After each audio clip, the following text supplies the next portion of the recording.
La ville de Fria fait face à la pollution de l'environnement depuis plusieurs mois. C'est pour trouver des solutions à cette préoccupation des populations de cette partie du pays que le premier ministre chef du gouvernement, à la tête d'une forte délégation gouvernementale, s'est rendu dans la cité de Sombori pour s'enquérir des réalités sur le terrain. Les entretiens avec les responsables de la société à cet effet ont été fructueux et la ministre de l'Environnement se dit satisfaite. Au mois de décembre déjà, une mission conjointe avait été dépêchée ici à Fria, santé, mine, environnement, pour évaluer la pollution de l'environnement par les activités de Fria.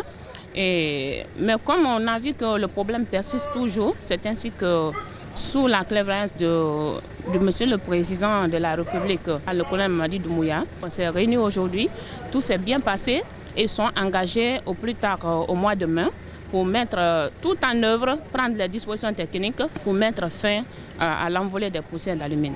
Au-delà de l'aspect environnemental, la situation des travailleurs et retraités de Rissal a aussi été à l'ordre du jour avec la question de la sous-traitance qui bat son plein. L'espoir est désormais permis après le passage de cette délégation gouvernementale, affirme le ministre des Mines et de la Géologie. On me parle de 300 000 et 500 000 francs guinéens de salaire pour un travailleur par mois.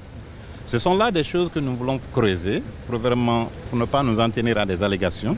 Nous leur avons demandé que d'ici au plus tard le 10 février, de nous faire parvenir un rapport.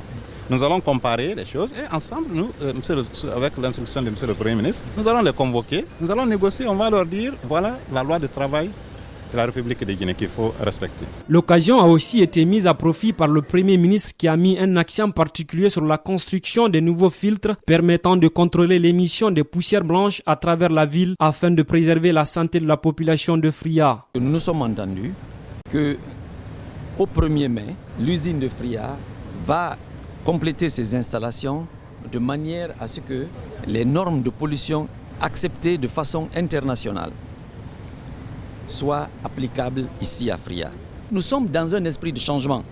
Il faut que ça change. Nous avons commencé, nous allons changer. C'est irréversible.